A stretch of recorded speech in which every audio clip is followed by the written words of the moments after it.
সুপ্রিয় দর্শক, আসসালামু আলাইকুম। এআরপি বার্তা চ্যানেলের পক্ষ থেকে আপনাদেরকে স্বাগতম। দেশ এবং দেশের বাইরে থেকে যারা এই মুহূর্তে এই ভিডিওটি দেখছেন, সকলকে আন্তরিক ধন্যবাদ ও শুভেচ্ছা। সুপ্রিয় দর্শক, শুরুতেই জানিয়ে দেব এই মুহূর্তে সর্বশেষ সংবাদ।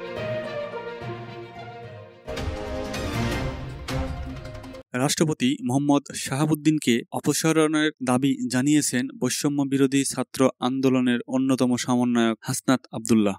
আজ দুপুরে বৈষম্য বিরোধী ছাত্র আন্দোলনের অন্যতম সমন্বয়ক হাসনাত আব্দুল্লাহ তার ফেসবুক পেজে দেওয়া এক পোস্টে রাষ্ট্রপতি মোহাম্মদ শাহাবুদ্দিনকে অপসারণের দাবি জানিয়েছেন।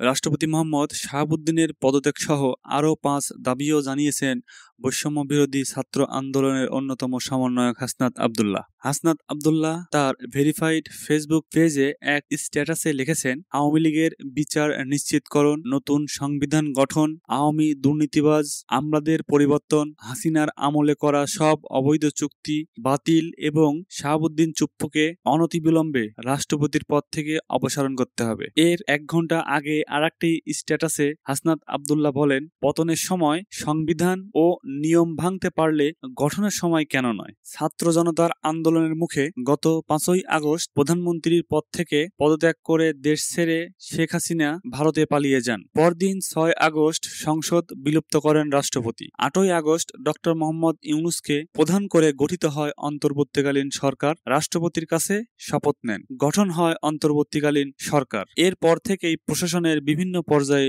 রদবদল চলছে। এর আগে রাষ্ট্রপতি মোহাম্মদ শাহাবুদ্দিনের অপসারণের দাবি জানিয়েছেন সিটিজেন্স রাইটস মুভমেন্ট নামে একটি সংগঠন। গত 28 সেপ্টেম্বর জাতীয় প্রেস ক্লাবে তোফাজ্জল হোসেন মানিক মিয়া হলে আয়োজিত এক সংবাদ সম্মেলনে লিখিত বক্তব্যে এ দাবি জানান সংগঠনটির নেতারা। সেদিন 17টি দাবি জানানো হয়, যার মধ্যে তৃতীয় দাবিটি ছিল পতিত সরকারের নিয়োগকৃত রাষ্ট্রপতি মোহাম্মদ শাহাবুদ্দিন চুপ্পুকে অপসারণ করতে হবে।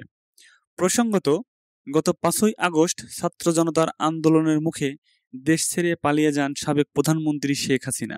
আওয়ামী লীগ সরকারের রাতারাতি পতন হয়। সেদিন থেকে আসাদুজ্জামান খান কামাল, ওবায়দুল কাদের ও আরাফাত আলী সহ আওয়ামী লীগের শীর্ষ সব নেতারা পলাতক রয়েছেন। ডক্টর মোহাম্মদ ইউনূসকে প্রধান উপদেষ্টা করে গত 8ই আগস্ট গঠিত হয় অন্তর্বর্তীকালীন সরকার।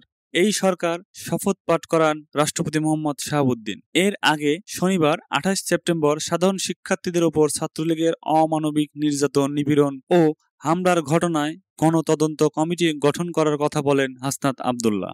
একই সঙ্গে গত 16 বছর ধরে ছাত্রলীগের নৈরাজ্য, হামলা, নির্যাতন, নিপীড়ন যারা যুক্ত ছিল, বিশ্ববিদ্যালয় ও হল প্রশাসনকে তাদের বিরুদ্ধেও মামলা দায়ের করতে হবে বলে তিনি মনে করেন। হাসনাত আব্দুল্লাহ বলেন, গত 16 বছর ধরে আওয়ামী লীগের পোষ্য গুন্ডা বাহিনী ছাত্রলীগ দেশের শিক্ষাঙ্গনগুলোতে ত্রাসের রাজত্ব কায়েম করেছে। ছাত্রলীগ বিরোধী মতের শিক্ষার্থীদের উপর নগ্ন হামলা, নির্যাতন ও নিপীড়ন চালিয়েছে।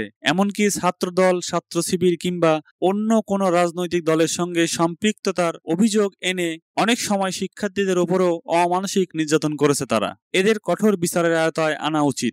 সুপ্রিয় দর্শক, আমাদের এই চ্যানেলটি এআরপি বার্তা সর্বশেষ ঘটে যাওয়া সকল আপডেট নিউজ সম্প্রচার করে থাকে।